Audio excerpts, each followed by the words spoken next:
서가 명가. 평화와 미래에 관한 겁니다. 한편으로는 평화 통일에 관한 겁니다. 한편으로는 시간적으로는 미래에 관한 일이기도 하고, 또 한편으로는 가장 추상적이고 관념적인 내용들입니다. 이것은 반규범적인 측면에서 바라보면 가장 헌법의 규범력이 약한 부분입니다. 이따가 우리 헌법에서 규정, 어차피 우리가 지금 제가 바라보는 것은 첫 시간에 말씀드렸다시피 헌법이라는 잣대를 가지고, 헌법이라는 창문을 가지고 들여다보는 것이기 때문에 다양한 관점이 있습니다만, 최소한 헌법 규범적 관점에서 바라봤을 때 평화, 좋은 얘기지. 근데 지금 현재 우리 대한민국에서 헌법 규범적인 의미를 가지고 있는 평화라는 개념은 그 정도입니다. 좋은 거지. 그렇게 됐으면 좋겠다. 그런데 늘 제가 강조했던 부분이, 법이 법인 이유는 그것을 위반했었을 때 그걸 강제로 정상화시킬 수 있는 장치가 있어야 규범으로서의 의미가 있는 것인데, 평화에 관한 부분에 대해서는 지금 우리 헌법 현실은 매우 거기에 대한 제도적 장치가 사실 없습니다. 그러다 보니까 미래지향적인, 그리고 앞으로 우리 대한민국이 평화 실현을 위해서 이렇게 됐으면 좋겠다 하는 내용이 주로 담길 것이고, 통일 역시 마찬가지입니다. 아직까지 저는 벌써 통일이 시작됐다고 생각합니다. 통일이라는 작업 자체가 과정이기 때문에. 그렇지만 역시 지금 우리 헌법이 가지고 있는 통일에 관한 하나의 원칙이나 규범이 제대로 실질적으로 그걸 규율하지 못하고 있다고 생각합니다. 그렇지만 그럼에도 불구하고 우리는 저쪽으로 가야 된다 하는 내용을 주로 말씀드릴 것입니다. 첫째, 사실 평화학이라는 학문이 최근에 좀 등장을 했습니다. 그전에는 평화학문이라는 것이 독자적인 학문 분야로 자리 잡지 못하고 있습니다. 그런데 아직까지 평화학이라는 것도 좀 만들어지는 과정이 있다고 하는 게 정확한 표현일 겁니다. 그러려면 평화학이 뭐냐라고 했을 때, 그럼 첫 번째 제기된 그 평화가 뭐냐? 개념은 매우 불명확합니다. 그래서 사실 저도 사진을 찾아봤어요. 인터넷으로 찾아보니까 평화는 평온하고 화목함이라고 되어 있습니다. 오케이. 그러다 보니까 이제 그다음부터 여기서부터 이제 다시 순환 오리에 들어가게 되는 거예요. 평온이 뭘까? 화목이 뭘까? 쭉쭉쭉 들어가 봐. 이거는 결국 똑같은 말을 반복할 뿐이지, 이걸 좀 평화의 개념을 명확하게 해주는 데는 저는 실패를 했어요. 그러다 보니 일반적으로 평화를 얘기할 때는 폭력이 없는 상태, 즉 폭력의 부재를 평화라고 얘기를 합니다. 근데 또 문제는 남아 있습니다, 여전히. 그럼 폭력이 뭘까? 그럼 폭력을 어떻게 개념 설정하느냐에 따라서 종속적으로 평화의 요건과 범위가 결정된다 그러면 폭력의 개념을 또 설명을 해야 되는데, 이 폭력이라는 것 역시 어떻게 보면 평화보다 더 어려운 개념입니다. 게다가 평화라는 게 인간의 주관적인 감정에 기초해 있기 때문에, 어떤 현상에 대해서 어떤 사람은 이것을 평화롭게 느끼는가 하면 어떤 사람은 이것을 되게 폭력적으로 느끼기도 합니다. 똑같은 현상에 대해서. 평화학에서는 이 전통적으로 폭력의 부재, 이 폭력은 물리적인 폭력이 없는 상태를 평화다라고 하는 것이 쭉 일반화된 개념이었습니다. 그런데 평화학을 하나의 독자적인 학문으로 주장하면서 세 가지 관점에서 평화의 대상을 넓혔습니다. 첫 번째는 물리적 폭력뿐만 아니라 사회 구조적인 폭력, 정치 시스템에서 다수와 소수가 구조화된 시스템이 된다거나, 그 다음 성이나 소수자에 대한 차별을 통한 문화적인 폭력 역시 이 폭력에 포함시켜야 된다. 전통적으로는 특히 전쟁이나 물리적인 폭력만, 이것이 없으면 평화라고 했는데 그거 가지고는 안 되겠다. 이 폭력의 대상에는 사회 구조적인 문화적인 폭력까지 포함시켜서 이해를 해야 된다. 오케이, 저도 좋은 것 같습니다. 그 다음에 두 번째 개념을 넓힌 거는 폭력이 현실적으로 발생하지 않으면 평화가 아니라 폭력이 언제든지 발생할 수 있는 잠재적인 가능성도 없어야 평화지, 언제든지 그런 상태가 생길 수 있는 잠재적 가능성이 구조화된 프레임 안에서는 사람은 평화로울 수가 없다. 자유도 마찬가지죠. 노예가 주인이 일을 시키거나 때리지 않는다고 해서 자유로운 게 아니죠. 예속된 상태, 그리고 언제든지 나는 내 자유를 뺏길 수 있는 상태다라고 하면 자유롭지 못하듯이 평화라는 것도 구조적으로 언제든지 폭력이 발생할 수 있는 잠재적인 가능성이 계속 있다 그러면 이 가능성이 없는 상태를 평화라고 해야지, 그런 잠재적인 가능성을 항상 안고 살고 있는 동안에는 평화롭지 못하다라고 해서 현실적으로 발생한 폭력뿐만 아니라 잠재적 가능성으로 존재하는 폭력도 없어야 평화다. 그 다음 세 번째는 저도 좋은 것 같은데 이른바 녹색 평화나 생태 평화입니다.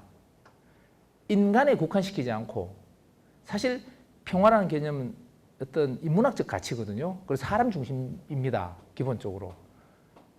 저도 나이가 좀 들다 보니까 그 사람 중심의 사고가 되게 불편해지고 싫어지기도 해요.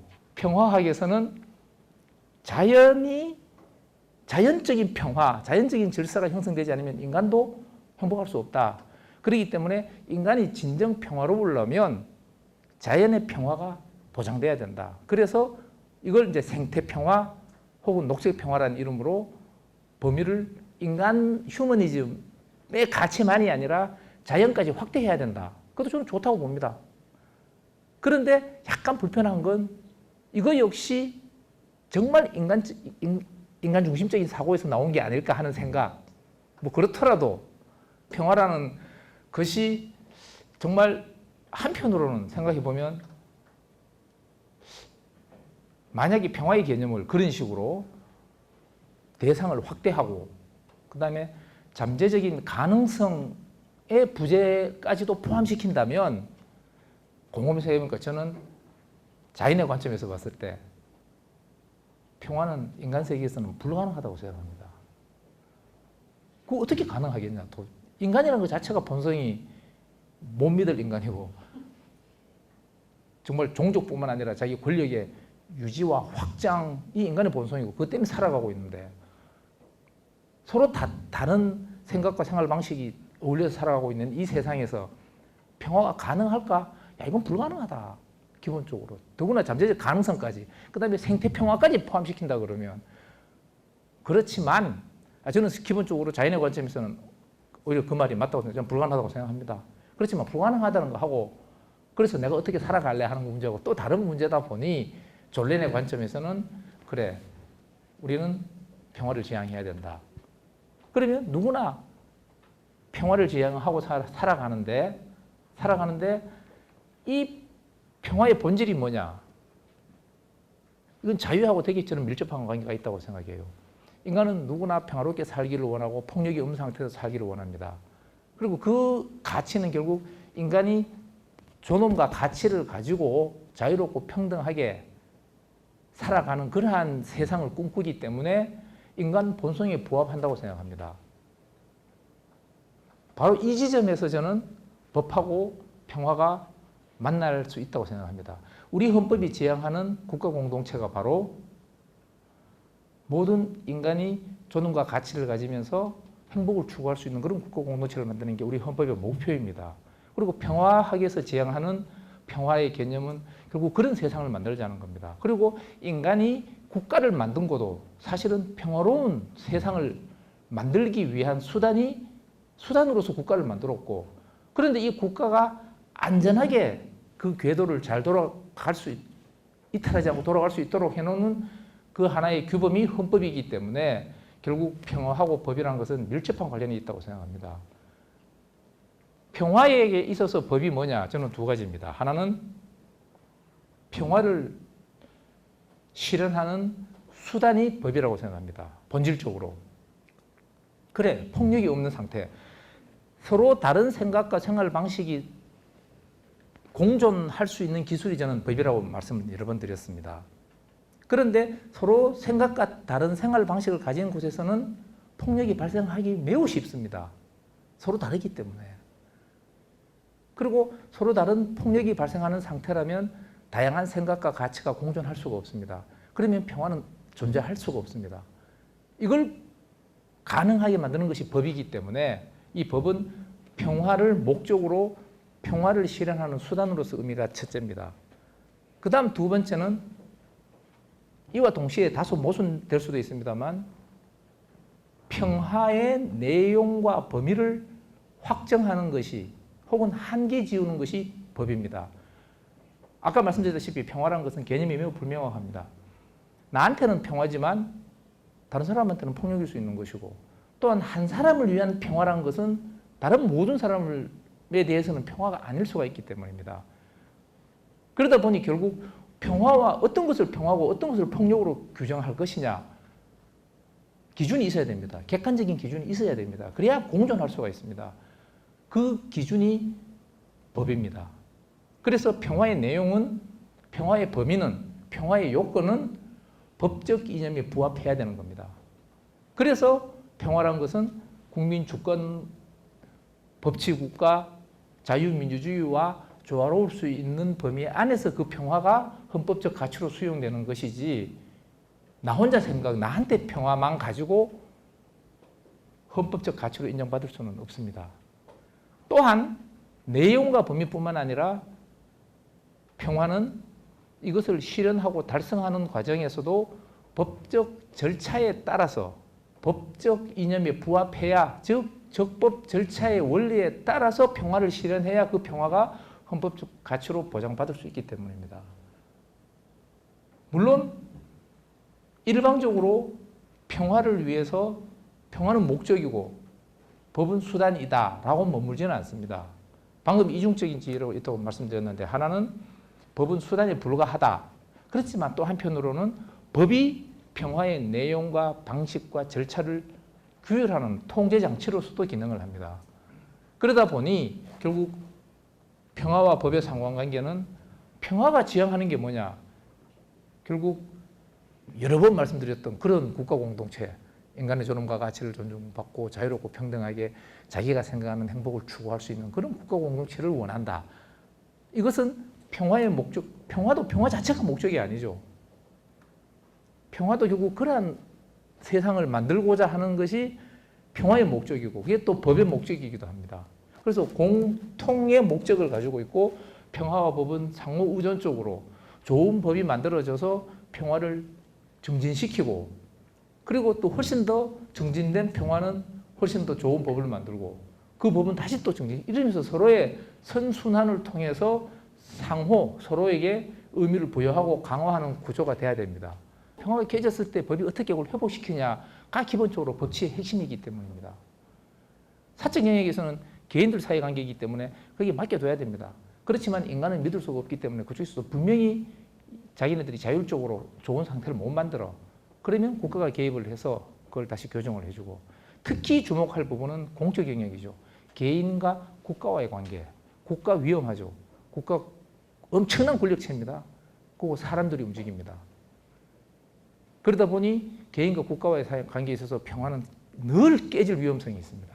그러다 보니까 이걸 작동시키는 것이 기본적으로 법치의 목적이기 때문에 쭉 평화란 말씀을 드리지 않았지만 법치 국가를 실현한다는 것은 결국 평화를 유지한다는 말과 사실은 같습니다. 그런데 그것은 법의 일반 얘기고 우리 헌법에서 등장하는 것을 보면 그 창문을 한번 다시 평화라는 개념을 다시 들여다보면 범위가 약간 좁아집니다.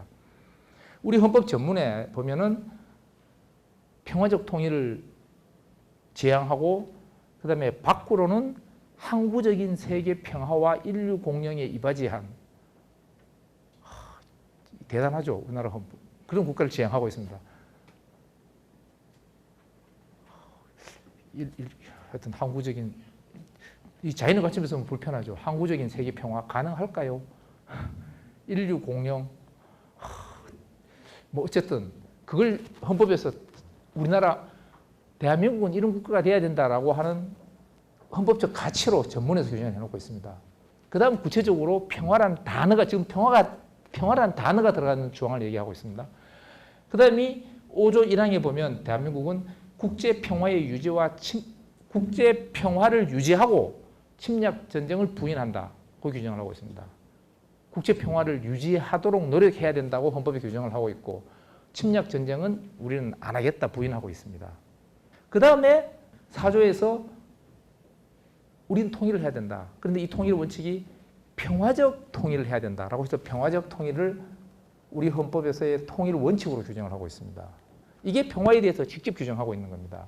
그런데 내용을 딱 들여다보면 사실 우리 헌법 제1장이 총강입니다.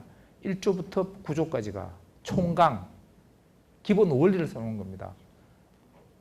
그 지금 대부분 그 안에서 쭉 나와 있는 부분인데 6조에 보면은 우리 헌법은 헌법에 의하여 체결된 조약과 일반적으로 승인된 국제 관습은 국제법규는 일반적으로 승인된 국제법규는 국내법과 동일한 효력을 갖는다.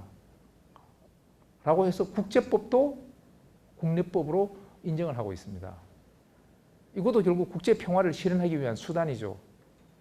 그 다음에 제외 국민, 외국에 있는 우리 국민도 보호할 뿐만 아니라 우리 국내에 있는 외국인도 보호해야 된다라는 것도 기본적으로 평화주의를 실현하기 위한 내용입니다. 그 다음에 또 하나는 이게 아까 말씀드린 건 생태 평화에 관한 내용인데 우리 헌법에서는 특히 환경 보존의 의무를 국가와 국민에게 다 부과하고 있습니다. 특별하게 헌법에서 국가와 국민은 환경 보존의 의무를 진다. 이것도 해석상 지금 생태 평화까지 평화의 개념으로 포섭을 한다면 이 규정도 결국 평화를 보장하기 위한 우리 헌법적 의지로 보여집니다. 이렇게 우리 헌법에서 평화에 대해서 규정을 하고 있는데 이 평화에 대해서 규정하고 있는 것의 규범적인 의미는 크게 세 가지입니다. 현실적으로. 사실 평화는 헌법에 규정되어 있기 때문에 국가와 국민에게 수범자인, 첫 번째 수범자인 국가, 두 번째 수범자인 국민에게 일정한 헌법적 의무를 부과하고 있는 겁니다. 그래서 국가기관은 기본적으로 평화를 실현하기 위해서 노력해야 된다. 즉 평화를 깨트리면 안 된다. 할 헌법적 의무가 있고 국민도 일정한 영역에서는 평화에 대한 권리도 가지고 또한 평화를 위해서 거기에 평화를 유지해야 될 의무도 있다 하는 것을 동시에 가집니다. 그렇지만 헌법의 규정의 원래 의미는 제1차 수범자인 국가 권력에 대해서 세 가지의 규범적 의미를 가집니다. 첫 번째는 정당성의 부여와 통제. 늘 얘기를 했죠. 국회는 평화를 실현하기 위해서 법을 만들어야 되고 평화에 반대되는 법을 만들면 안 되고 정부도 평화 실현을 위해서 그 법을 집행해야 되고 사법부도 헌법과 법률을 해석하고 적용하는 과정에서 평화를 실현하도록 이바지해야 된다. 이게 헌법적 가치다. 그리고 통제라는 것은 이거 위반하면 안 된다라는 의미죠. 한쪽 측면으로서는 정당성을 보유하지만 정당성을 보유한다는 것은 이거 외에는 안 된다라는 한계를 의미하죠. 그 다음에 두 번째 의미는 모든 법령의 해석 기준입니다. 사실 헌법에서 평화라는 것도 사실은 헌법 해석을 통해서 고민을 해봐야 됩니다. 제가 미리 말씀드렸다시피 추상적이고 관념적입니다. 도대체 어떻게 하라는 거냐. 그리고 헌법에서 평화주의를 선언하고 있는데 이게 제대로 규범력을 가지려면 이거 위반했으면 헌법 위반이다 라는 것을 구체적으로 또 만들 수 있어줘야 헌법의 규범력이 살아나는 건데 지금 이 부분에서는 되게 취약합니다. 이따가 다시 말씀드리겠습니다. 따라서 모든 헌법부터 규칙에 이르기까지 해석을 할 때는 항상 이것이 평화에 도움이 되냐? 도움이 되는 쪽으로 해석해야 된다. 그리고 법령의 의미와 내용이 다소 불명확할 때는 평화 실현에 도움이 되는 방향으로 해석해야 된다 하는 규범적 기준으로 작용하고 세 번째는 이제 핵심이죠. 위헌심사기. 이게 법률이 규정된 게 아니라 헌법에 규정되어 있거든요. 그렇다 그러면 국가기관이 헌법에서 규정한 혹은 헌법에서 명하는 헌법적 의무를 위반하면 헌법 위반입니다. 이게 규범력이 제일 큰 겁니다. 헌법 위반입니다. 그런데 이 부분은 다시 말씀드리지만 되게 취약해요. 도대체 우리 지금 사례도 별로 지금 거의 없어요. 그래서 다른 규정과 달리 평화에 관한 규정은 또 통일에 관한 규정은 이건 법이 아니지 않냐. 즉 헌법이 우리 이렇게 됐으면 좋겠다 하는 프로그램적이고 선언적이고 정치적인 선언이 아니냐 하는 의구심을 불러일으키게 합니다. 서가 명가